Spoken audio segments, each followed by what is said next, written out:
Dr. Zabby's Talk Show. Orúkọ tèmi ni Ọba Isa Olúṣọlá Adéní Ọláníyàn, onípòkíà ti ilẹ̀ Òkèà tó jẹ́ ọba pàtàkì nílẹ̀ Yorùbá. Ọ̀rọ̀ àwọn darandaran tí wọ́n ń dá àwọn èèyàn alámúlò kan ẹ̀mí lómi. Gbogbo Yorùbá sì wà dákẹ́ látòrí àwọn ọba títí kan àgbààgbà Yorùbá á sì sọ̀rọ̀. Àwa dárọ̀ náà dá Sunday Igboho nìkan. Dẹ́nà ọba ti jọ, ẹnu Yorùbá ò lè jọ. Ẹ má fọ́n ta lọ́rọ̀ sọ, kọ́ má ba mọ̀dé abájọ wa. Ẹ̀tàn náà fi gbàṣẹ ṣe lọ́wọ́ wa, òye wa. Níṣe náà brainwash wa torí tó bá dìgbà tán fẹ́ mú wa. Náà ṣe gbàṣẹ ṣe lọ́wọ́ wa. Yorùbá ẹ ti ń sùn, àní ẹ yé sùn. Ó yẹ ẹ jí máa sùn, kọ́ má padà mú wa ní rógùn èṣù. Torí ogun ń bọ̀ ogun ẹ tètè ta múra o. Ogun ń bọ̀ ẹ jẹ́ ká múra o.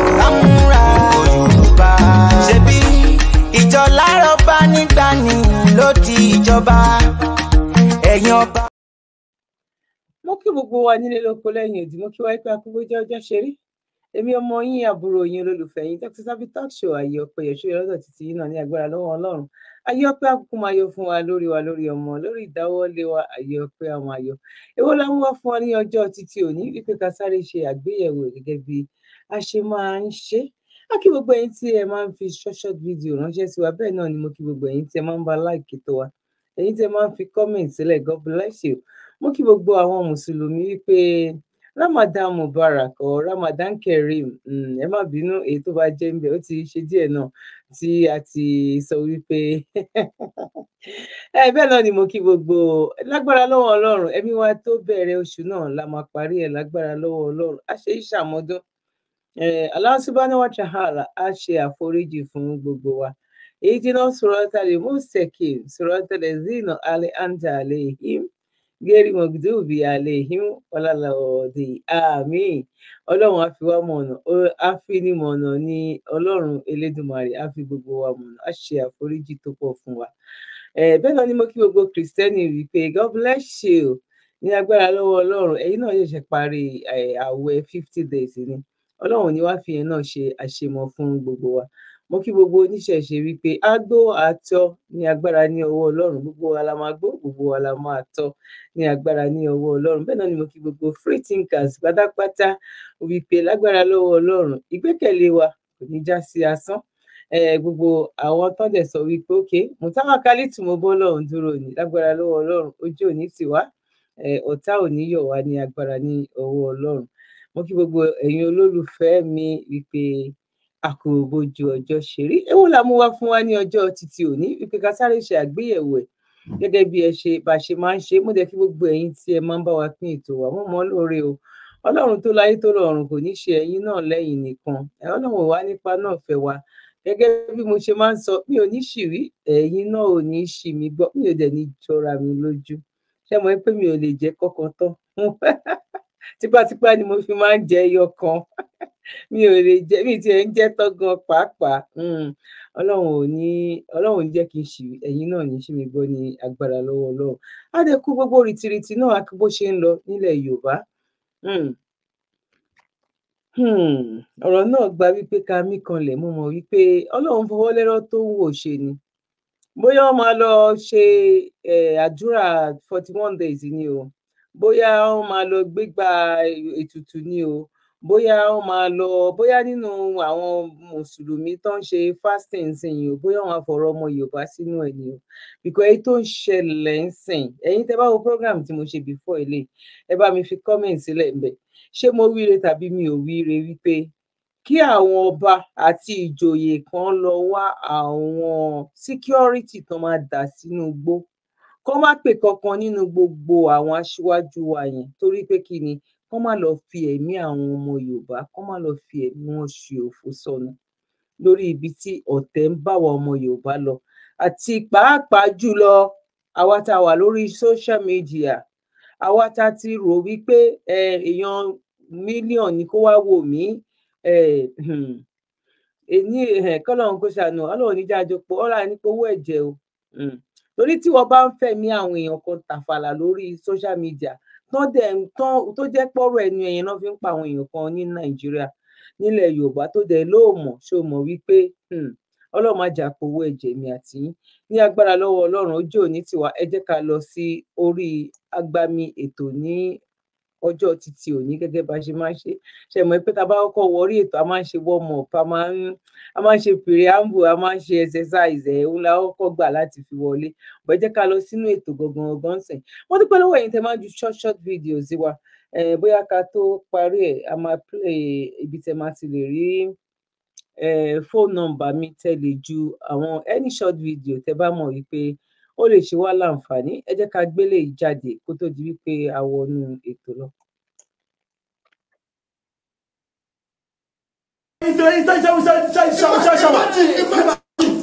You call yourself a manager.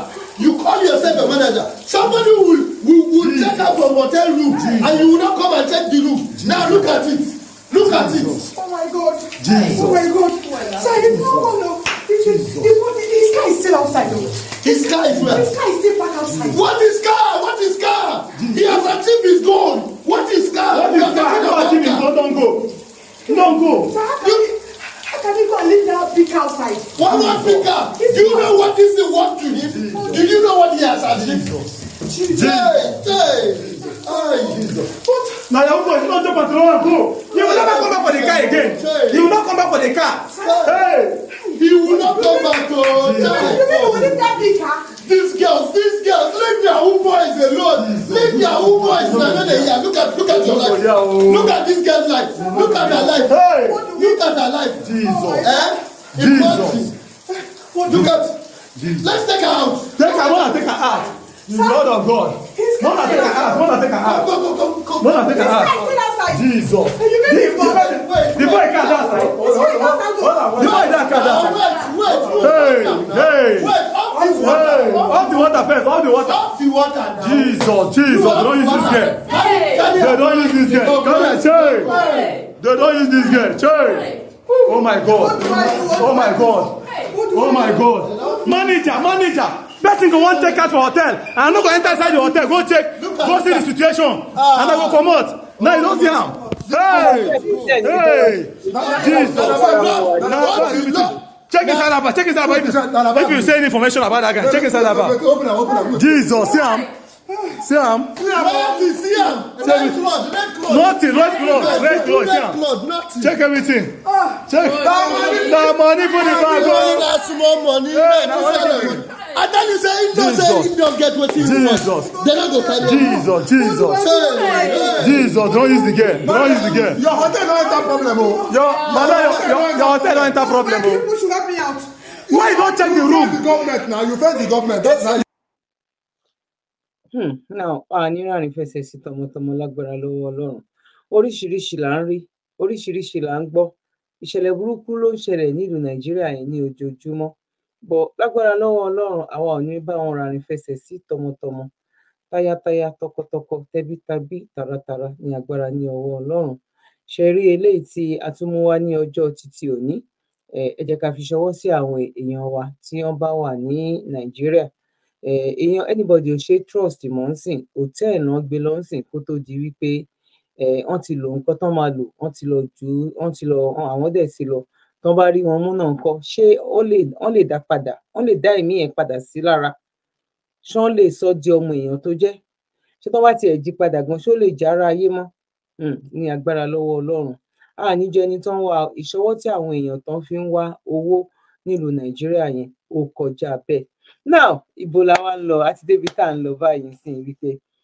ìjọba wa nìkan ni àwọn nìkan kọ́ ni ká sá fún àwọn tó ń pera wọn ní pásítọ̀ tó ń pera wọn ní wòlíì tó ń pera wọn ní èèyàn Ọlọ́run ọ̀nà tó fi ń kó bá wa pẹ̀lú àwọn tó ń sọ pé àwọn ni àwọn lálákòóso àwọn bíi senate àwọn bíi governors gbogbo wọn pátápátá àti àwọn pastors wa ṣé mo sọ fún yín wípé ní orí ọ̀rọ̀ pastor àti yá pastor back to back la máa fún wọn sì ń sẹ àtàfà àti ọmọlékéwu back to back nítorí pé kí ni ibi tí àwọn pípù yìí tán bá ìgbésí ayé wa dé tán bá ìgbésí ayé àwọn ìyá wa dé ibi tí àwọn òyìnbó ti bá débì gangan ti fi sílẹ̀ àwọn kan ti ṣe báyìí sí nǹkan tí àwa ti torí ẹ̀ tán ti torí ẹ̀ ń gbá wa tán ti torí ẹ̀ ń ṣe wá bí ò ṣe hùn wá òyìnbó tó gbé ẹ̀sìn wá òun gan ti ṣe báyìí ó ti ṣe báyìí o ìjọba nìkan kọ́ ló ń gbá wa ní Nàìjíríà mọ́ báyìí sí bí ìjọba ṣe ń gbá wa bẹ́ẹ̀ náà làwọn pastors yẹn náà làwọn náà ń gbá wa ẹ jẹ́ ká kọ́kọ́ gbọ́ nǹkan tí brọdà Rótìmí ká gbé wá látẹnu brọdà Rótìmí lọ́jọ́ títí òní náà. Starting from Baba Adeboye. This is going to be an important message to Redeemed Christian Church of God. I greet the leadership starting from Baba Adeboye. I greet everyone that surrounds this man. What am I having to send to us in this video? I was actually sleeping, Jeje, as you all know me. Alujoni woke me up and said, Awikoko, stand up, there is a message. Pack your bags, pack your instruments. I want to direct you to a church. Lo and behold, I landed in Redeemed Christian Church. And I was in this meeting, I was in this service. And the pastor came up and said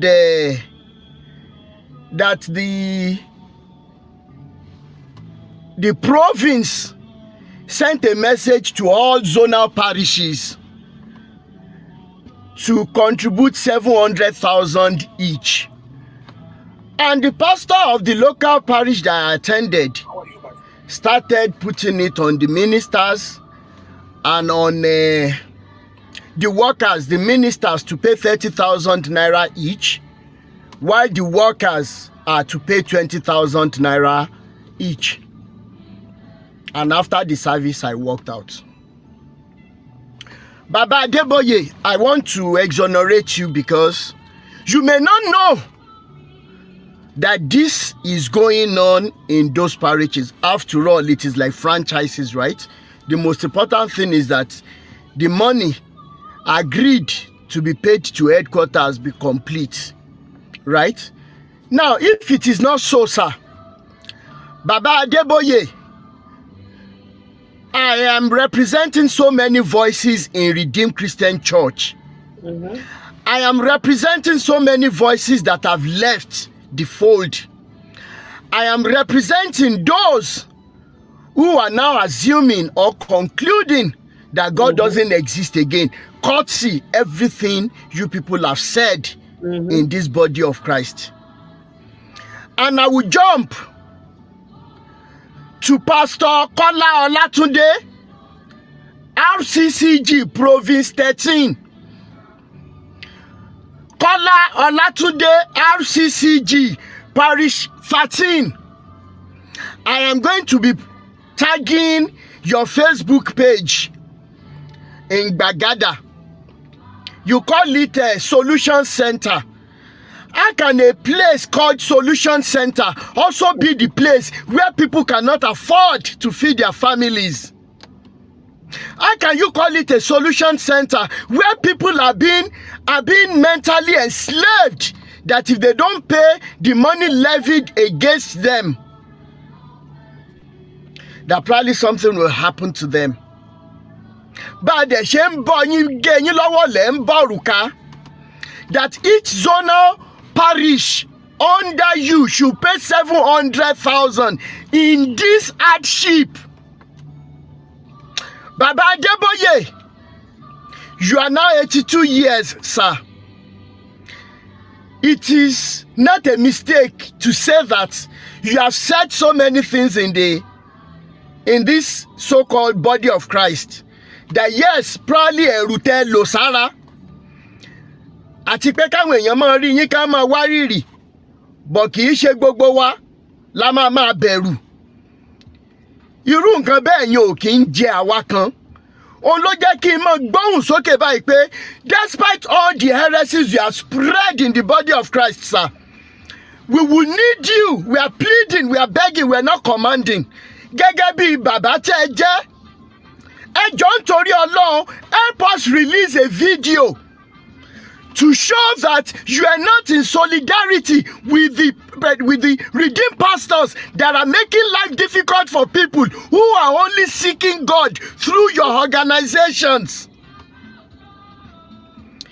Ẹ̀yin bàbá ẹ̀ mò ń bẹ̀ yín ni, you are now 82 years. Tó bá ń wo Elédùmarè ó lè jẹ́ kẹ́ ẹ mú ọdún yìí jẹ.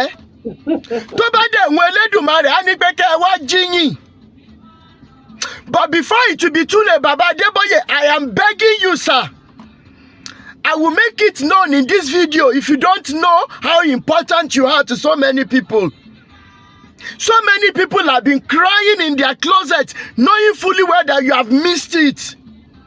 But they are not strong enough, they are not bold enough to call a spade, meaning that they hate you. Because instead of crying in their closets, instead of confirming what we are saying, they should rather join forces and call out the things that you have done that are not in line with the scriptures.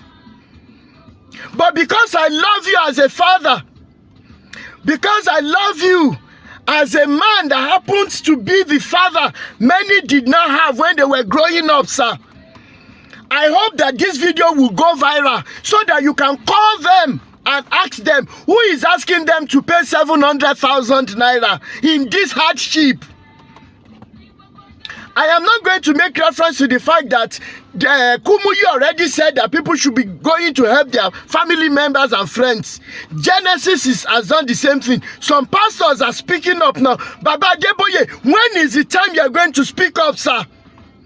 What are the things you have done that these pastors can be using to blackmail you? We, your children, are ready to look away from all the mistakes you have made, and we are ready to pray with you and hold you in high esteem beyond any blackmail.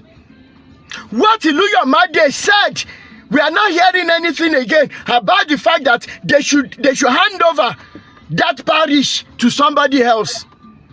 Probably their blackmail is true or not, it is not our business, but you are still somebody in the history of Nigeria, in the history. Now, Aki gbogbo wa wí pé nílé lóko lẹ́yìn odi wípé akógbójú ọjọ́ ṣeré. Ìlú òyìnbó tí gbogbo wa wà yìí, ọ̀rọ̀ ẹ̀sìn ò máa rí báyìí. Èló ló ní kó san ní church. Níbi tí àwọn èèyàn kan wà tó jẹ́ wípé àìmẹ̀tọ́ ni o. Wọ́n jẹ́ kí ọ̀pọ̀lọpọ̀ èèyàn kan má mọ ẹ̀tọ́ wọn. Nǹkan tó jẹ́ wípé ẹ̀tọ́ wọn ni wọ́n ń sunkún bẹ̀bẹ̀, wọ́n ń ṣe làágùn lé lórí. Màá gbé fídíò yẹn wá sí. Ẹ̀yin tó bá jẹ́ nígbà àkọ́kọ́ tẹ́ ẹ ṣe darapọ̀ mọ́ orí ètò wa, mo kí yín ipa kóbójú ọjọ́ ṣe rí, ẹ má bínú. Àwọn tó bá ti mọ bá yín ṣe program, wọn bá ṣe ń ṣe program yìí pé ìwọ tó bá kánjú ò ní mọ bí à ń lọ lórí program ẹ̀. Ìwọ tó bá dẹ̀ wò débi tó parí sí, ó lè má ní ìtumọ̀ sí ẹ. Now, lórí fídíò yìí ń sìn, ẹ̀yin ẹ wo àwọn churches kan tó sì ń béèrè owó 700,000. Kódà gan ṣèyàn gbọ́dọ̀ béèrè 20,000 tàbí 10,000 tàbí 5,000 lọ́wọ́ àwọn èèyàn nísìn níbi tílẹ̀ mọ́dé lọ́jọ́ títí òní. Nílùú òyìnbó tó bá kan gógógógó dérú ibi tá a wà yìí, church ló máa ń support aráàlú. Church ló máa ń tún lọ wá àwọn charity kọ̀ọ̀kan tó máa fara nù. Àwọn olówó kọ̀ọ̀kan tó máa fara nù. Àwọn ibì kan wà nínú ìjọba tó mọ̀ wípé aráàlú lẹ́tọ̀ọ́ síbẹ̀, bọ̀ aráàlú ò mọ̀. Àwọn tún máa lọ bẹ̀ láti lè gbà láti fún ará ìlú. Ó ti Nàìjíríà ò rí bẹ́ẹ̀ o. Gbogbo owó tó ń gbà látọjọ́ yìí, ibo ni díẹ̀, ibo ni ilé ẹ̀, ibo ni ọ̀nà ẹ̀. Ẹ jẹ́ ká wo ti àwọn olóṣèlú náà kí n tó wá gbé ti àwọn tí wọ́n ti jẹ́ wípé omi bọ́ lójú mi wípé oh my God, irú kí leléyìí. Kí n tó gbé yẹn wá, ẹ jẹ́ ká kọ́kọ́ lọ wo ibi tí àwọn owó wa, ibo làwọn owó wa gangan lọ. No, ẹ má jẹ́ ká lọ bẹ̀ yẹn.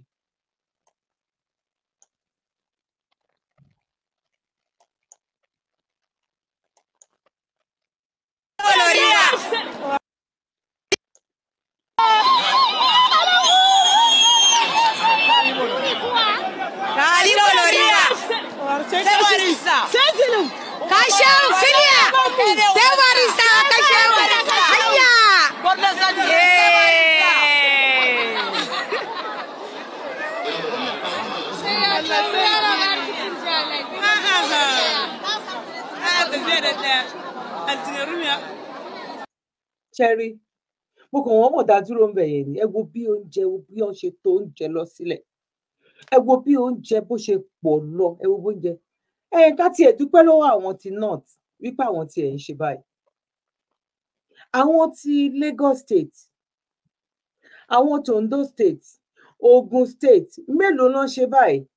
Ọ̀rọ̀ Nàìjíríà náà gan ti wá dojúrú débi wípé àmọ́ ẹni tó ń parọ́, àmọ́ ẹni tó ń sòótọ́. Mo ń gbé fídíò kan bọ̀ gọ́vnà wọn ní Ọ̀yọ́ State, gọ́vnà Ṣèyí Mákindé, ó jáde ó sọ pé ìjọba o fún àwọn lówó. Ìjọba ń sìn, ó ń sọ ní House of Rep wípé àwọn kan gbowó, àwọn Senate kan gba owó. Ẹ wá wo nǹkan yìí tí mo fi sọ wípé àìmọ̀kan. Oh my God. Ẹ̀gbọ́n tí a ní àìmọ̀kan tán jẹ́ kó pa wá kú pátápátá. Àwọn eléyìí tí ó ń ṣe rákàdèdè fún àwọn tán wá fún wọn lélẹ̀ tó dẹ̀ jẹ́ wípé ẹ̀tọ́ wọn ni. Ẹ̀tọ́ wọn ni. Lára tax tó yẹ kán fi ṣe oore fún ará ìlú òun ni. Àwọn eléyìí fi ojú wò ó sí bí ìgbà tó jẹ́ pé ó ń ṣe oore fún àwọn ni. Ó ń ṣe rákàdèdè fún wọn. Ó ń wárìrì fún wọn. Tó bá wá dìgbà election tí mo sọ fún yín ara ẹ̀ náà lélẹ́yìí. Ó máa fi ebi pa yín débi wípé wọ́n tún ti ń bọ̀ sí láti wá máa campaign. Ó mọ ẹ̀tọ́ yìí. Let's face the reality wípé òkè mo máa ń sọ fún yín, ẹ jẹ́ ká gbọ́rọ̀ Yorùbá nation, ẹ jẹ́ ká gbé sẹ́gbẹ̀ẹ́ kan. Sọ̀rọ̀ Yorùbá nation lọ́wọ́lọ́wọ́ bá ṣe ń sọ̀rọ̀ yìí. Ká sọ̀rọ̀ wípé ọ̀rọ̀ Nàìjíríà ká sọ. Ṣé irú nǹkan 2024 kó sì máa pín irú àwọn oúnjẹ báyìí? Because àní mo máa ń sọ wípé ọ̀mọye ẹni tó wà nínú ìlú, ọ̀mọye ọmọ tó ń bí lọ́jọ́ títí òní, ọ̀mọye ẹni tó kú lọ́jọ́ títí òní, ọ̀mọye ẹni tó jáde nínú ìlú lọ́jọ́ títí òní. Kò sí records, kò sí nǹkan kan. Ọmọ Ghana tó bá ṣeré wá sí Nàìjíríà á gba páálí ọ̀fẹ́, á gba driving license bó bá ṣe òun kó lè jẹ́. Tó bá lẹ́sẹ̀ tó bá mọ̀yàn wá gba driving license bó ṣe sọ pé ó le tó. Wàá gba páálí Nàìjíríà, wàá gba birth certificate Nàìjíríà. Nàìjíríà yìí náà ni. Ẹ wá wo bó ṣe ẹ wo nǹkan tó ń pín fún àwọn èèyàn tó ń sọ wípé tó ń ṣe rákàdèdè tó dẹ̀ jẹ́ wípé nínú owó yín ni ẹ lẹ́tọ̀ọ́ sí. Ẹ ní ìdá tí ṣe thank you fún wọn gan. Ìlú òyìnbó, àwọn tó ń gba child benefit, tó ń gba house support, tó ń gba maternity support, tó ń gba disability allowance, àwọn tó ń gba student allowance, àwọn tó ń gba ẹ bá mi type ẹ̀ síbẹ̀, ẹ bá mi fílẹ̀ nínú comment. Èèyàn mélòó ló ń ṣe thank you fún ìjọba mẹ́, because that is the normal thing. Ẹlòmíì gan tó bá pè gan pàápàá yẹn ló máa fi company mi tó máa sọ fún ẹ pé on record gbogbo nǹkan tó ń sọ sílẹ̀ o. Because ẹlòmíì gan máa pè wọ́n gan nínú ọ́fíìsì, wọ́n máa bloody fún wọn ni, because ó mọ right ẹ̀. Ó mọ right ẹ̀. Africa gbogbo nǹkan náà fi dùn wá. Àìmọ̀ right wa náà ni òun ló fà á tó fi jẹ́ wípé tó bá máa tún padà dé nsìn, ọmọ aláwọn ń campaign, àwọn máa ṣe omi fún wa, àwọn máa ṣe iná fún wa, àwọn máa ṣe títì fún wa, àwọn máa fún wa látẹ́gùn, àwọn máa oh my God, ìgbà wo ni àwọn èèyàn dẹ̀ lè gbọ́n, torí ẹ̀ ni ò ṣe sí education tó wà òkè. Torí ẹ̀ ló fi jẹ́ wípé torí ẹ̀ ló tiẹ̀ fi jẹ́ wípé by the time tó bá ṣe tán ní Nàìjíríà, tó bá sọ pé o fẹ́ wá sí Europe, ó ṣe tún máa tún exam ṣe ni. Àìmọye doctors tó kúrò ní Nàìjíríà tó dé ìlú òyìnbó tó jẹ́ wípé ó padà sí kí náà ń gborúkọ ẹ̀, ó kàn lọ wáṣẹ́ ọ́fíìsì kan tó rọra ń ṣe tiẹ̀ torí kò pass exam tó bá débi. Àìmọye náà sí ò rí pé ìgbà tó débi. Torí ìgbà tó débi gan pàápàá gan ẹlòmíì gan náà sí ní láti Nàìjíríà. Senior carer tó wà nílùú òyìnbó gan ó mọṣẹ́ ju òun gan lọ. Ṣé bẹ́ẹ̀ ni tàbí bẹ́ẹ̀ kọ́? Ẹ bá mi, because ó ti kò ṣe ẹjọ́ àwọn ẹni yẹn. Ó ti da educational system Nàìjíríà, ó ti dàrú, ó ti tọwọ́ bọ̀ lójú. Ẹlòmíì láti ilẹ̀ kò fit student of the nursing student, kò tiẹ̀ súnmọ́ bẹ̀. Ọ̀pọ̀ lẹ̀ ò súnmọ́ bẹ̀. Mélòó la máa ń gbé wá síbí wáyé? tó jẹ́ pé spelling lásán báyìí o ò lè sọ wípé ọmọ yunifásitì ló ń ṣe spelling báyìí ló ń da orí ẹ̀rú báyìí.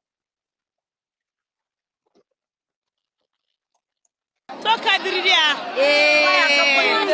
kamuwa garin Maiduguri yau ana mana rabe-rabe shugabanninmu masu taimakon talakawa adalan shugabanni Allah ya saka musu da alheri.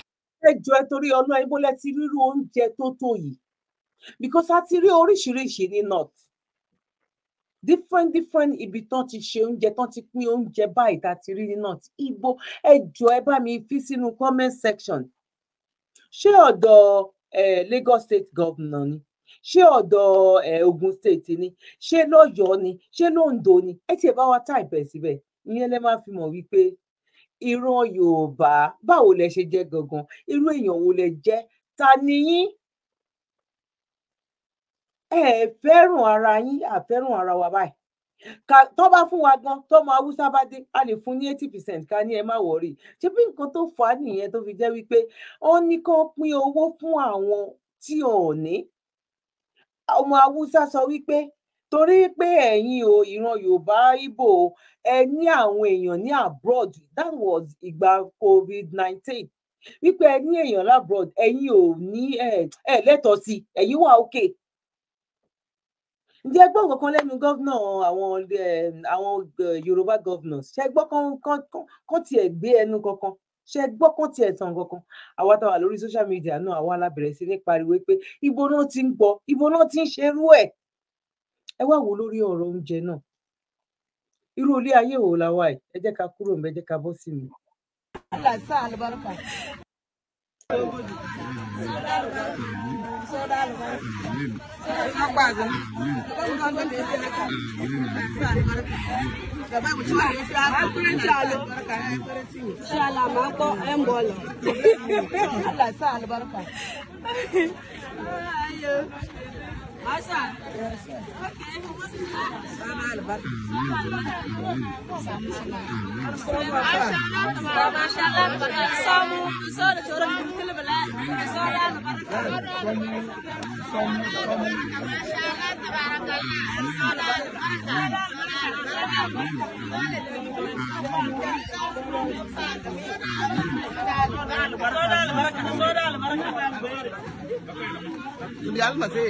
Mama ya bafa na wa mana ba lu ko ti ya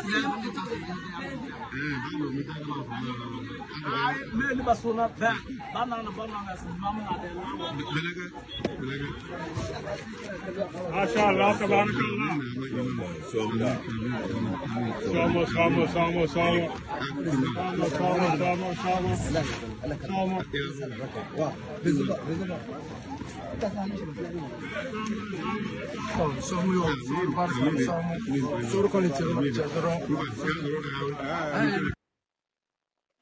ṣẹ́rí tó ń káwọ́ sókè fún gẹ́gẹ́ bí ìgbà tó jẹ́ wípé bóyá gọ́vnà bóyá ẹni tó wà nínú state wọn ni bóyá kánsẹ́lọ̀ àdúgbò wọn ni tó máa rí wípé wá ṣe wọ́n láàánú wọ́n ti ń kàǹpé mi Nàìjíríà bóyá máa bá kú nìyẹn èpè kọ́ náà bí èpè àtọ́làtọ̀ bóyá máa bá kú nìyẹn a lè kúrò nínú oko ẹrú kò sénẹ Júbílẹ̀ ò lè gba Nàìjíríà sílẹ̀ ànábì Jesus Christ Ifá Ọ̀rúnmìlà whatever kò lè gba Nàìjíríà sílẹ̀ sẹ́ àyàfi tá bá pín kò àyàfi tá bá pín.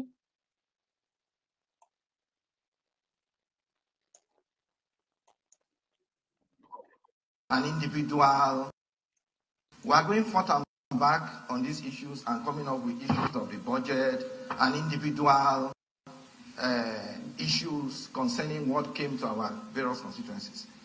If we want to go into those issues, all of us are called people. Some senators here, so-called senior senators, got 500 million each. I am a ranking senator, I didn't get. Did I go to the press? Most of you got. And yes, if we want to go into those issues, excuse me, if we want to go into those issues, yes. So I think that Senator Ningi,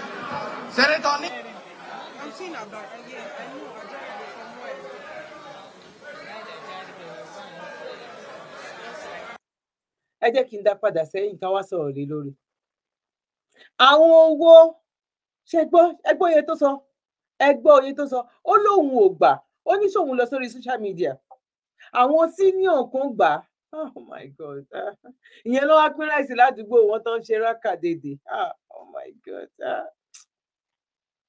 adúpẹ́ lọ́dọ̀ Ọlọ́run ká. We are going forth and back on these issues and coming up with issues of the budget and individual issues concerning what came to our various constituencies. If we want to go into those issues, all of us are called people. Some senators here, so-called senior senators, got 500 million each. 500 million? I am a ranking senator. 500 million? I didn't get. Did I go to the press? Oh, get. Only ṣóun lọ sórí press. Ṣóun lọ report. Bó ẹ máa rí wípé ń bẹ̀ yẹn, wọ́n bẹ̀rẹ̀ sí ní pariwo tó rọ́ mọ̀ wípé press máa gbé press wà láàrin wọn bẹ̀. Wọn ò jẹ́ kó lè sọ̀rọ̀, bọ̀ ìwọ̀nba nǹkan tó sọ yẹn gan lásán. Ẹ̀dẹ̀ sọ wípé ẹ̀ gbowó. Àwọn kan láwọn gbowó, àwọn kan láwọn gbowó. Eléyìí ń sìn ojú ẹlé kinní kan náà ti ń ka kinní kan. Ojú wọn ló ṣe sọ wípé ẹ̀yin kan senate tẹ wà bíbá ẹ gba owó. Ṣé ohun tóun ò gbà tóun jẹ́ junior sí yín ṣé ẹ gbọ́ wípé òun lọ sórí press láti lè lọ sọ àárín wọn ló tún ti ń sọ ń bẹ̀ yẹn ó tójú ẹlẹ́sẹ̀ mẹ́sàn-án kà ni ẹ má bínú tó bá jẹ́ ojú ẹlẹ́sẹ̀ mẹ́sàn-án ló máa sọ tó bá dìjọ lójú ẹlẹ́sẹ̀ mẹ́wàá ni ó ṣàtójú ẹlẹ́sẹ̀ mẹ́sàn-án náà níbi mẹ́wàá ni ẹ̀ẹ̀kan ti dín bẹ̀ okùn mẹ́sàn-án òkè ó tójú ẹlẹ́sẹ̀ mẹ́sàn-án ó fi kà á ni. eléyìí pọ̀ náà ẹ jẹ́ ká wá lọ sọ́dọ̀ àwọn bàbá wa nínú Olúwa. Gbogbo security of Ọ̀yọ́ state. Ọba Ọ̀yọ́ state. And the kings in Ọ̀yọ́ state. Ọba Olúbàdàn. The Olúbàdàn of Ìbàdàn. Ẹ gbàdúrà ẹ kó àwọn ẹ̀ṣọ́ síta. Pray and bring out your security guard. Ní Ọ̀yọ́ state gangan káwọn Fúlàní má bàa tó pa ọba kan. So that the Fulani will not kill another king. Ọ̀yọ́ state gangan. Ọ̀yọ́ state to be precise. Mákindé kó àwọn security sínú igbó gbogbo Ọ̀yọ́ state. Dr. Mákindé put your security men in all the forests and the bushes in Ọ̀yọ́ state. Dr. Mákindé kó gbogbo security sí gbogbo Ọ̀yọ́ state. Dr. Mákindé put your security men in strategic locations, in forests, in bushes, in Ọ̀yọ́ state. Wọ́n ṣe parí ìpinnu wọn yẹn tán ni. They just finished that their evil council, their evil meeting. Gbogbo ẹ̀yin ọba tẹ́ ṣe ìpàdé ní ọ̀sẹ̀ tó kọjá. All kings that you had meetings last week. Ẹ gbàdúrà ẹ kún fún àdúrà ẹ kó àwọn ológun àwọn security sí gbogbo agbègbè. Oh my God. Ẹ má bínú o, mo máa ṣe àwọn èèyàn kan lẹ́nujọ́ mẹ́ta yìí. Mi ẹ dẹ̀ mọ̀, tẹ́ bá ní ká sọ tòtítọ́ àdòdòdò mi ò bá ẹ̀sìn jà. Because of kíni? Ọlọ́run jẹ́ káwa jẹ́ ilẹ̀kùn tó ṣí sínú tó ṣí síta. Mi ò lè bá ẹ jà, ò bá jẹ́ oníṣẹ̀ṣe, ò bá jẹ́ mùsùlùmí, ò bá jẹ́ kìrìsìtẹ́nì. Ó wá tún wá jẹ́ pé ò tiẹ̀ lẹ́sìn rárá. Ó tún sọ wípé kò tún sọ lọ́hùn gan. Kí ni tèmi láti bá ẹ jà? Ìjọmọ èèyàn ló jẹ́ priority. Ó mi rántí àáfà mi kan. Bá àáfà ara wọn dẹ̀ ni máa pè. But mi ò ní sọ̀rọ̀ tán. Ọ̀rọ̀ ìní tí mò ń ṣe program ní láàárọ̀ mo rí ọ́díò onítọ̀hún tó ní èmi máa ń sọ̀rọ̀ humanity. Islam òun ló fi ìbámaṣe jẹ́wọ̀n wá òun ló fi ìbámaṣe kinní kan wọ̀ wá òun ló ṣàṣọ gbogbo ìtàn yẹn ṣá ẹ dẹ̀ mọ̀ wípé mo dá dúró gedegbe ni ẹ mọ̀ bí ìgbà tó jẹ́ pé tó bá jáwọn ẹlòmíín ni tó ń fẹ́ fi yín pawó ọ̀ tó ń fẹ́ fi yín pa á tó ń fẹ́ fi yín pèrò ó yẹ kí n gbóhùn yín wá fọ́tò yín náà wà ń bẹ̀ bọ́n ṣe máa ń ṣe fún yín màá wá gbé yín sí màá fi máa wọn gba ayé báyìí màá wá máa sọ̀rọ̀ àwọn ọ̀rọ̀ kùngbákùngbé ọ̀rọ̀ tó jẹ́ màá máa sọ lé yín lórí bọ́ mi ò ní sọ̀rọ̀ tán torí ìjọmọ ènìyàn yẹn ni mi ò fi ní sọ̀rọ̀ tán mo mọ̀ pé tẹ́ bá wò ó ti yé yín bẹ́ẹ̀ náà ló tún sọ oríṣiríṣi at the end of the day lórí ọ̀rọ̀ charity náà ni o wípé ìgbà tí mò ń ṣe charity then tí mò ń ṣe fáwọn muslim bọ́ nísìnyí ìgbà tí mo ní mi ò ṣe kí ó jà sọ gbọ́ wẹ́ kọ́lọ́hún kó tún gbogbo wa ṣe nǹkan tí màá sọ nìyẹn kọ́lọ́hún kó tún gbogbo wa ṣe kọ́lọ́hún kó tún wa ṣe ṣé nǹkan tí màá sọ lórí ọ̀rọ̀ àwọn pásítọ̀ tí mo fi ní màá ṣẹ̀yìn ṣé irú àwọn pastors yìí ó yẹ kán máa arrest wọn ni ọlọ́run ò sí ní nàìjíríà mọ́ mo fi gbogbo ọwọ́ mo fọwọ́ sọ̀yà mo fi sọ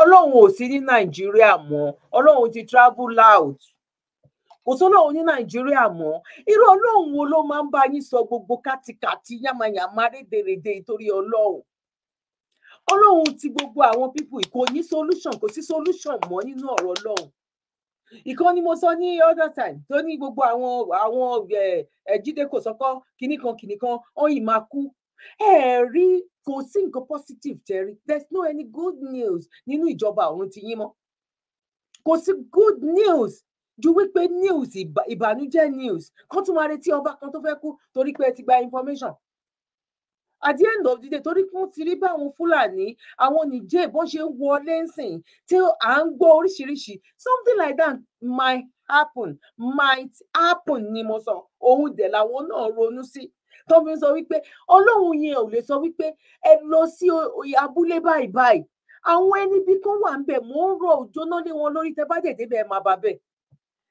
tàbí irú àwọn èèyàn ọlọ́run wo ló dà sí lu nàìjíríà torí ọlọ́run torí ìtọ́ ọlọ́run pẹ̀lú bí gbogbo ìnira ṣe ń wà kẹ́ má wá ní any solution láti ọ̀dọ̀ ọlọ́run yín tó lè fún àwọn ọmọ tó dá àwọn ìran tó dá shame on you people very big shame on you because ìtinilójú bí ìgbà tẹ̀dẹ̀ ń fìyà jẹ àwọn èèyàn ní gbogbo àwọn ọ̀dẹ̀ àwọn mógùn yín dẹ̀rẹ̀ ọmọ máa rí pé ẹ̀hún ni ọ̀hún kì í sọ̀rọ̀ sí òjíṣẹ́ ọlọ́run ṣé òjíṣẹ́ ọlọ́run yìí kù ní nàìjíríà yẹn ṣá mo béèrè ní o èmi béèrè ní ẹ bá mi fi inú comment section òjíṣẹ́ in short ìwọ tó o lọ sí ṣọ́ọ̀ṣì gan ó jẹ́ òjíṣẹ́ ọlọ́run ju àwọn tán láwọn ń jẹ́ òjíṣẹ́ ọlọ́run lọ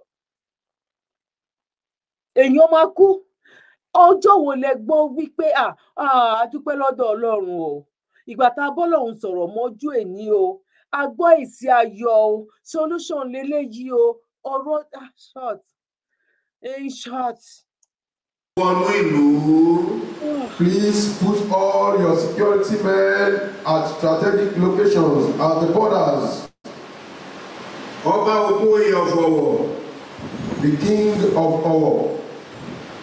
ẹ bẹ̀ àwọn ọ̀dọ́ ìlú kí wọ́n dúró láwọn tó jẹ́ alágbára kí wọ́n dúró sí gbogbo ìgbèríko. please beg the. ṣé ọlọ́run tó ń yọná lẹ́nu kò lè yọná sí gbogbo ibi tó ń sọ yẹn ọlọ́run yẹn ló wá sọ pé ẹ lọ mú security síbì kan ẹ lọ mú àwọn kinní kan síbì kan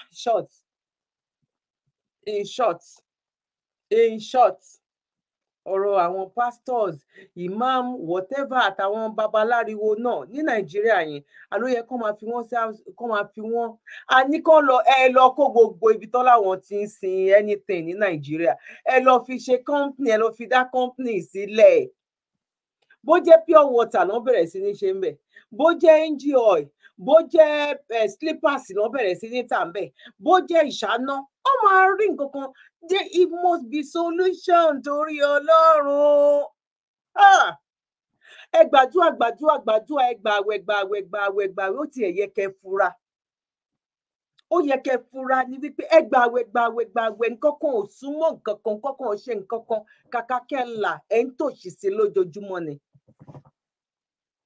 ìlú òyìnbó gbàwẹ̀ kò ṣe nǹkan kan kò lọ ṣọ́ òru kò ṣe pẹpẹ washing prayer pressure washing gbogbo ẹ̀ kò ṣe ẹyẹ ń ké bí ẹyẹ eku ń ké bí ìkọmọ èèyàn fọhùn bí ènìyàn ẹ jẹ́ asáré gbà wọn aláṣọ pink àti aláṣọ white. bẹ́ẹ̀ ni kí n ṣe bọ̀. Ọlọ́run yá bá wọn torí pé wọ́n ti gbìyànjú lẹ́ẹ̀mejì wípé kán mú ọmọ ènìyàn kán mú yín sínú àtìmọ́lé. Bẹ́ẹ̀ ni ń tàn mí wọ́n ẹ̀ẹ̀mejì náà ti bà yín pé kán mú yín sínú àtìmọ́lé ní kẹ̀kọ́ máa yín mọ́ gágá. A máa gbé ìgbésẹ̀ yẹn kí Ọlọ́run kó ba ìmọ̀ náà jẹ́ ní kíákíá. tó dẹ̀ jẹ́ pé a máa sọ̀rọ̀ ní wákàtí tó máa ẹlẹ́ẹ̀kẹta Ọlọ́run ní fún mi ní ìbùkún ìrìn àjò kí ẹ̀yin náà bá lè ṣe kí ni kí ẹni bá mo gbàdúrà pé ẹ̀yin náà mo máa mú ìyàn lọ sí ìlú òyìnbó mo fi gbàdúrà lẹ́ẹ̀kan yín ọ̀tá pure water ní ọ̀dẹ̀. sódà kí ìlérí ọlọ́yọ̀ kó lè ṣe kí ni kó lè wá sí iṣẹ́ mẹ́ta tá a máa fún yín nìyẹn láti mú ká má bàa pẹ́ ìdílé àwọn èèyàn pọ̀ àwọn èèyàn tó rẹ̀ sí láti lé ní 30 ẹ lọ mẹ́sẹ̀jì mi ní WhatsApp solution wà lágbára Ọlọ́run. mo fẹ́ béèrè question kan ní. Yes, ẹ béèrè. Ẹ̀méjì tẹ́ sọ pé wọ́n fẹ́ mú mi yẹn. Bẹ́ẹ̀. Ẹ̀méjì yẹn tí mo fẹ́ ní pọ́blẹ́mù ọlọ́pàá kò yé mi. Mo fẹ́ kẹ́ bá mi ṣàlàyé dáadáa. Sá. Ẹ̀méjì tẹ́ sọ yẹn. Bẹ́ẹ̀. Ẹ̀méjì tẹ́ sọ yẹn ẹ wojú mi wá. Ẹ̀méjì tẹ́ sọ yẹn ẹ fẹ́ kẹ́ bá mi ṣàlàyé dáadáa. Kò yé mi ni mo fẹ́ kẹ́ bá mi ṣàlàyé méjì yẹn kò yé mi dáadáa. Sá. Ẹ̀méjì tẹ́ sọ yẹn ẹ̀méjì tẹ́ ní mo ní ọ̀rọ̀ ọlọ́pàá yẹn pé wọ́n fẹ́ há mi má tì mọ́lé yẹn mo fẹ́ kẹ́ bá mi ṣàlàyé ẹ̀ dáadáa. Pé kí n ṣàlàyé ẹ̀ dáadáa.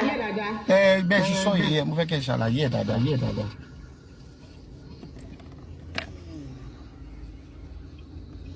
Ṣùgbọ́n mo fẹ́ advise yín ẹ lọ wá iṣẹ́ ṣe. Because me mo bí tẹ́ ti rí ìwé ìgbélú mo bí tẹ́ ti rí gbogbo nǹkan tẹ́ ń sọ mi lájọ mo ti dé lu yìí over for 10 years mi ò rọrùn ọlọ́pàá rí ìwọ ló máa rí ọ̀ràn ọlọ́pàá ìwà àtàwọn ọmọ ẹ̀ mo ṣe wo èyí ó dé fìlà ọ̀ràn sórí lónìí Monday ó bẹ̀rẹ̀ sí ní gbàdúrà kínní ẹ kó lórí social media ká mọ àwọn wòlíì òótọ́ ká mọ wòlíì òdodo ó rí anything you no see nothing ò rí gbọ́ nǹkan tí mo sọ fún ẹ farabalẹ̀ kó gbọ́ o tó bá fún ṣe láǹfààní farabalẹ̀ àǹfààní tí màá sọ fún ẹ ní pé rọra kó lórí social media kó ra kọ́ tiẹ̀ báyìí tó o bá kọ́ tiẹ̀ á yẹ lẹ́nu bí tó máa bá rẹ ò ní láìkí ẹ̀ o gbọ́ nǹkan tí mo sọ máa tún sọ pé lẹ́lẹ́kejì rọra kọ́ ti láìfù yẹn kó hẹ́ǹ díẹ̀ because mi wọ́n tẹ́ ti ríran wèrè ẹ máa dá wa ẹ máa dójú ti ìjọ aláṣọ funfun ẹ máa dójú ti ẹ̀yìn wòlíì ní mí olùdásílẹ̀ ní mí irú wàhálà wo lè kó wa sí Nàìjíríà iná irú wàhálà wa lè kó wa sí tó yẹ kó wá ọ̀nà bí ìrìn àjò tiẹ̀ gan ṣe dá òun gbàdúrà fún yàn ṣé mi ní kí n gbàdúrà fún àbíkọ́ gbàdúrà fún ẹ èmi wà gbàdúrà kí n gbàdúrà fún ẹ irú wàhálà wo lẹ kóra yìí sínú ọmọ ẹ ló wà lẹ́gbẹ̀ẹ́ yẹn òun parọ́ lẹ́gbẹ̀ẹ́ ọmọ yẹn mo tẹ́ kó wà ní sùkúù kẹ́ ẹ máa kọ́ lẹ́kọ̀ọ́ ọ̀rọ̀ Ọlọ́run irú wàhálà wo lẹ kó wa sí Nàìjíríà náà ìjọba ń ṣe tiẹ̀ ẹ̀yin náà ń ṣe ti yín ó ń kọ́ lórí láì tọ́rọ̀ kọ́ ti fóun mo fẹ́ kó hẹ́ẹ̀dì láìfì yẹn ni hẹ́ẹ̀dì láìfì yẹn mo ní kó hẹ́ẹ̀dì láìfì yẹn mo ní kó hẹ́ẹ̀dì ẹ̀ irú wàhálà wo lẹ wá kó sí wa lọ́rùn báyìí nítorí ọlọ́ Nàìjíríà ẹ̀ irú wàhálà wo la wá kó sí iná yín ìjọba ń ṣe tiẹ̀ ẹ̀yin wòlíì ṣe ti yín ẹ wá kó bá wa ẹ wá sọ wá di wèrè káàkiri sílùú Nàìjíríà.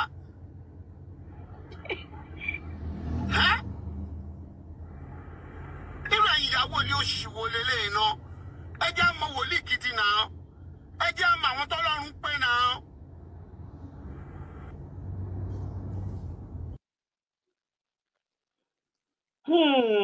Wàhálà wà o àtàláṣọ funfun àtàláṣọ pupa bíjọba ṣe ń dààmú aráàlú bẹ́ẹ̀ náà làwọn tó ń pera wọn léèyàn lọ a ní kẹ́ bá wa máa arrest wọn bó Nàìjíríà ò lè ṣe reason tán lè fi ṣe ni wípé ibẹ̀ làwọn náà sá sí irú àwọn eléyìí ló máa padà wá ní ìjọ tó jẹ́ pé gbogbo foundation wọn èèyàn náà fi ṣe foundation yẹn ara èèyàn náà rì mọ́bẹ̀ torí pé lóun ò pè wọ́n ṣe rí pé lè ó já irọ́ ẹ̀ tán délẹ̀délẹ̀ ni ṣe rí pé máa yẹn já irọ́ ẹ̀ tán ni ẹnu ẹ̀ wá họ wò òun ló fà á o pẹ̀lú àwọn bàbá táwọn kọ́ play tẹ́lẹ̀tẹ́lẹ̀ o àwọn bàbá tó wà lórí social media tó jẹ́ pé èyí jẹ́ èyí ò jẹ́ èyí jẹ́ èyí ò jẹ́ bàbá Adébóyè ló yẹ ká rí irú ibi tó jẹ́ wípé wọ́n máa ti gbérú oúnjẹ báyìí wọ́n máa ti gbérú oúnjẹ báyìí sílẹ̀ wọ́n máa ti gbérú oúnjẹ báyìí sílẹ̀ nínú fátírì kan tó máa níta ló ń pín kán ní onda bàbá Adébóyè ní kán ní 7 days náà fi ń pín fún àwọn aláìníyá àwọn aláìní bàbá àwọn mountain of fire àwọn gbogbo àwọn tó kù gbogbo wọn pátápátá láti òkè délẹ̀ whereas tó bá lọ sínú àkáǹtì wọn owó wa tó ń jí ó wà nínú àkáǹtì àwọn gbogbo àwọn men of evil, men of Satan, men of àwọn ẹni bí, because nǹkan tó ń fà á nìyẹn tó fi jẹ́ pé wọn lè sọ̀rọ̀ sí àwọn olóṣèlú, wọn jọ ń pawọ́pọ̀ láti ṣe wá ni, wọn ń pawọ́pọ̀ láti máa dààmú ará ìlú ni, ọmọ nǹkan tó ń ṣe. Kò sí èèyàn Ọlọ́run nílùú Nàìjíríà mọ́, nílẹ̀ Yorùbá kò sí èèyàn Ọlọ́run. Bẹ́ẹ̀ ṣe wà yẹn, èèyàn gangan lèèyàn Ọlọ́run. Bẹ́ẹ̀mi náà ṣe wà, èmi gangan èèyàn Ọlọ́run ni mí. Bọ̀kẹ́ máa wo àwọn kan lókè. Ṣé èèyàn kan tó wá fún wa nígbà tóun lọ síbì kan l'Amẹ́ríkà, Ọlọ́run bá òun kó gbogbo òtútù bẹ̀, Ọlọ́run kó kúrò, bóun kú ṣe ń wọnú flight báyìí, Ọlọ́run ò dẹ̀ kó gbogbo òṣì, ìyà, jàǹbá, wàhálà, ìdààmú tó wà ní Nàìjíríà, Ọlọ́run ò wá kó kúrò kó tó di wípé ẹ dé, wípé Ọlọ́run ò, my good daddy, my lovely daddy, mo ń travel lọ Amẹ́ríkà ń tì yín o, tí n bá máa fi padà dé, torí pé etí mi kún, àwọn ọmọ mi pariwo lórí social media left and right, tí n bá máa fi dé, gbogbo ọ̀rọ̀ orílẹ̀-èdè yìí ó ń láti padà sí normal, dádì, nǹkan tí mo fẹ́ nìyẹn. Bọ̀ ibi tó ọba yín lọ lè wá sọ wípé ìgbà tẹ́ débẹ̀ bẹ́ẹ̀ ṣe ń bọ́lẹ̀ báyìí, ooru mú yín ni, bẹ́ẹ̀ kú tún ṣe wọnú flight báyìí, stop ṣe bẹ́ẹ̀ náà. Ẹ fa àwọn èèyàn lọ́rùn sílẹ̀ náà, ọ̀hún wáyé ló wáyé nílùú Nàìjíríà ni. Mo kẹ́yìn ìyá mi, mo kẹ́yìn bàbá, mo kí ẹ̀gbọ́n, mo kí àbúrò, mo kí wáyé pé akúbójú ọjọ́ ṣe rí. Àwọn pásítọ̀ nìkan kọ́ ló ń ṣe wá, ṣẹ́rẹ́ àwọn tó ń ṣe wá náà. Challenges is the height of unpatriotism, the custom smuggling of food stuff and other essential commodities to neighboring African countries at a time when Nigerians were faced with serious food shortages, which has already resulted in high inflation and other economic challenges, is the height of unpatriotism. The custom area controller in charge of Eastern Marine Command, Mike Ugbagu, charged Nigerians to be patriotic as he wants smugglers to turn a new leaf, as the waterways will no longer be safe haven for their unpatriotic quest to make quick money at the detriment of Nigerians. At this time of our national challenge. Now, come on, Barawala Koko. Moke ìyá, mo kẹ́yìn bàbá, mo kẹ́gbọ́n, mo kí àbúrò. Ìyẹn ló máa fà tẹ́lómi kan wá gbélé kalẹ̀ within 6 months tó ti parí ẹ̀ mọ́ náà bí tó ti rí. Gbogbo nǹkan àǹfààní. Ìgbà tí ò tiẹ̀ sí nǹkan kan tó ń regulate. Anybody ló lè ṣe nǹkan kan. Gbogbo àwọn tó ń sọ̀rọ̀ tó wà lọ́fíìsì náà. Ẹni tílẹ̀ bá wọn bá di ní bàráwò, àwọn gan ń ṣerú ẹ̀. Ẹ wo bó ṣe ń pariwo pé kò sóúnjẹ, kò sí nǹkan kan, àwọn tó ń kó lọ sí àwọn tó ń kó lọ ta, àwọn tó ń sáré kó lọ, tó fi lọ ń gba triple money. Tíbi dẹ̀ ń pa àwọn kan, ṣàfẹ́ dá wọn lẹ́bi ni, ṣàfẹ́ dá wọn lẹ́bi ni, àní Nàìjíríà ò exist mọ́. Fúngbà díẹ̀ báyìí ni, ó máa tó wọlé tán bí ìlú ṣàbí. Àwa mọ ẹni tó máa tà fún nínú ẹ̀, bóyá àwọn Niger ni o, bóyá Côte d'Ivoire ni o, because ìlú kékeré kan ló máa padà wá ra Nàìjíríà ìpè kọ́. Táwọn àwọn Chinese bá ní káwọn ra gan, ẹ ti ṣe kinní jù fún wọn, torí àwọn gan ti wọ, wọ́n ti ẹ wọ Ọlọ́run àtúnwàṣe, Ọlọ́run àgbàjọ àwa. Ṣe rí àwọn pastors yìí sẹ́, ẹ̀yin pastors yìí, tí n bá rí ẹlòmíì face to face báyìí, wọ́n máa wòye pé ṣé ò sí nǹkan míì, mo lè la orí kí n là, wọ́n máa arrest náà ni. Because irọ́ tẹ̀ ń pa yìí ti pọ̀ jù, irọ́ yìí ti pọ̀ jù mẹ́ẹ́, irọ́ yìí ti pọ̀ jù, ẹni bẹ̀rù Ọlọ́run. Ẹ kàn máa bọ́ sórí tẹ́ḿbìlì, ẹ máa sọ gbogbo ọ̀rọ̀ tí ò exist, ẹ máa lọ́lọ́run ló sọ fún yín. Níbi tó jùládé yìí, Ọlọ́run àgbàjọ àwa, Ọlọ́run ò ní fi wá sílẹ̀. Ọ̀rọ̀ wa dayọ̀, ojú ò ní tiwa. Mo kí gbogbo ẹ̀yin tẹ́ máa bá wa dá sórí charity wa, lágbára lọ́wọ́ Ọlọ́run, àrọ́mọdọ́mọ wa ní gbégbá bára, ẹsẹ̀ tẹ́ ká sáré gbé ìpolówó charity wa wá. A ti wà nígbà àwẹ̀ báyìí náà. Ẹ̀yin tí ẹ bá wo ìjọmọ ènìyàn mọ́ wa lára, tẹ́ ẹ bá wò wípé torí pé kò ń ṣe ẹlẹ́sìn mi, ẹ bá wa dá sọ̀rọ̀ charity wa, má jẹ́ 1,000 naira ní a month, má jẹ́ 2,000 naira. Ẹni tó bá kàn náà, inú òun náà á dùn. Mo máa ń gbàdúrà kan wípé kí Ọlọ́run wo ọlá ẹni tí ò mọ̀ wá rí, tó ń jẹ nínú ìlágùn èmi àti kọ́rọ̀ wa kó dayọ̀. Ẹ fẹ́ ṣe Thanksgiving ni, ẹ lè ṣe pẹ̀lú foundation wa. Ẹ fẹ́ ṣe ìtọrẹ àánú ni, kò jí dandan wípé torí pé mo jẹ́, ó lè ṣe tọrẹ àánú ní anytime any day. Ẹ jẹ́ ká sáré gbé àwọn àkáǹtì wa wá so that ní agbára ní ọwọ́ Ọlọ́run bóyá àwọn tó bá ti fẹ́ fi short video náà ránṣẹ́ sí wa ẹ lè rí phone number mi bẹ́ẹ̀. God bless you. Zabi Life Saver Foundation àánú lolówó fi rán wa la fi ń sọpẹ́ fọ́lọ́run àwọn ẹ̀dá tó ń jẹ́ aníparere láyé àwọn èèyàn tá a sì ti ń sọpẹ́ pàtàkì gbogbo olólùfẹ́ wa jákèjádò àgbáyé àwọn tó ń bá wa gbowó ṣètò ìrànwọ́ yìí lọ́nà kan àbí kejì lóòótọ́ ẹ̀yin gan lè jìká tí ò jẹ́ kó rí ó jábọ́ lórí ìkànnì Zabi Life Saver Foundation àkàìmọye ènìyàn lọ́lọ́run ti fọwọ́ tọ́ nípa pé ká mú lára bíntín tọ́lọ́run fún wa tá a fi ń ṣàánú àwọn èèyàn tó kù díẹ̀ fún láwùjọ wa láì fi tẹ̀sìn ẹ̀yà èdè àti àwọ̀ṣe rárá sẹ́ẹ̀rí bọ́lọ́run ṣe ń lò wá lórí ìkànnì Zabi Life Saver Foundation táwọn fúnni níṣẹ́ gbalẹ̀ fúnni lóúnjẹ tá a ti ń sanwó iléèwé àwọn ọmọ tí ò lóbìí àti àwọn ọmọ tó kù díẹ̀ fóbi wọn láwùjọ lọ́pọ̀ ìmọ̀ye ìgbà láti yọjú tá a ti gbóúnjẹ lọ fáwọn tó wà nínú ìhámọ́ táwọn olóyìnbó ń pè ní correctional center lọ́pọ̀ ìgbà tá a bá lọ sílé ìwòsàn fún àbẹ̀wò àti pé ká gba àwọn ènìyàn tí ò rówó san lẹ́yìn ètò ìwòsàn wọn àánú àṣewá púpọ̀ nítorí ohun mèremère ohun tá a máa ń bá pàdé lọ́hùn àti ọ̀gọ̀ọ̀rọ̀ àwọn ènìyàn tó ti parí ètò ìwòsàn tí ò rówó san léyìí tágbára wa nìkan ò lè ká gẹ́gẹ́ bí èrò wa ní Zabi Life Saver Foundation àti bí ẹ̀yin olólùfẹ́ wa ṣe ń sọ wípé kọ́wọ́ jẹ́ tó ti lọ síwájú sí i ló já mọ́ lógan fún gbogbo ẹ̀yin eléyìí ojú àánú jákèjádò àgbáyé wọ́n ràn wá àti jẹ́ kí ètò ìtúbọ̀ tẹ̀ síwájú sí i ẹ jájọ pawọ́pọ̀ lé ìṣẹ́ òun ìyà nínú bíntín tọ́lọ́run fún wa ẹ lè fi ohunkóhun tẹ́ ẹ bá ní sọwọ́ sí ọ́fíìsì wa nílé number 6 Bremer Street Sabo Ṣàgámù Ògùn State tó bá sowó ni ẹ fi sínú àsùnwọ̀n Zabi Life Saver Foundation account níbikíbi tẹ́ ẹ bá wà lágbàáyé account number 579-868-6013 FCMB fún ẹ̀kúnrẹ́rẹ́ àlàyé síwájú sí i lè pe èyíkéyìí àwọn aṣojú wa nílé +234-812-575-4492 tàbí kẹ́pẹ́ +234-708-434-5696 bákan náà ní ẹ lè fàtẹ̀jíṣẹ́ tàbí kẹ́pẹ́ Dr. Zabi gan lórí WhatsApp number wọn +447-440-715-542 ní Zabi Life Saver Foundation àánú ló jẹ́ wá lógún. mo kí gbogbo wa wípé akábọ̀ sórí ètò lẹ́ẹ̀kan sí èmi ọmọ yín àbúrò yín olólùfẹ́ yín Dr. Zabi talk show ayé ọpẹ́ ẹ̀ṣọ́ lọ́jọ́ títí náà ní agbára lọ́wọ́ Ọlọ́run ayé ọpẹ́ àmọ́ ayọ̀ fún wa ni ẹ̀yin tó bá jẹ́ nígbà àkọ́kọ́ tí ẹ darapọ̀ mọ́ wa lórí ìkànnì ẹ bá wa subscribe ẹ bá wa like ètò ẹ dẹ̀ bá wa share owó ẹ dẹ̀ bá wa share ètò wa ẹ máa ń fi comment sílẹ̀ God bless you one love bíbá la máa mítò wa tá máa dá dúró sí lọ́jọ́ títí òní èmi àbúrò yín ọmọ yín olólùfẹ́ yín èmi ni mò ń sọ̀rọ̀ ní agbára lọ́wọ́ Ọlọ́run ní kọ́ àti orí èmi àti yín God bless you bẹ́ẹ̀ ṣe ń kí mi pé mo kú ètò bẹ́ẹ̀ náà lèmi náà ń kí yín pé a kú bójú ọjọ́ ṣe rí níbikíbi tí ẹ bá ti darapọ̀ mọ́ wa lórí ètò yìí Yorùbá ni mí Yorùbá nìran mi no going back ní ìgbà wo ló jẹ́ àkúkú mọ̀ pé lágbára lọ́wọ́ Ọlọ́run àní gbèrè tìjú lágbára lọ́wọ́ Ọlọ́run God bless you one love bye for now. You're welcome. Kindly subscribe to YouTube channel and follow on Facebook page at Dr. Zabi's Talk Show.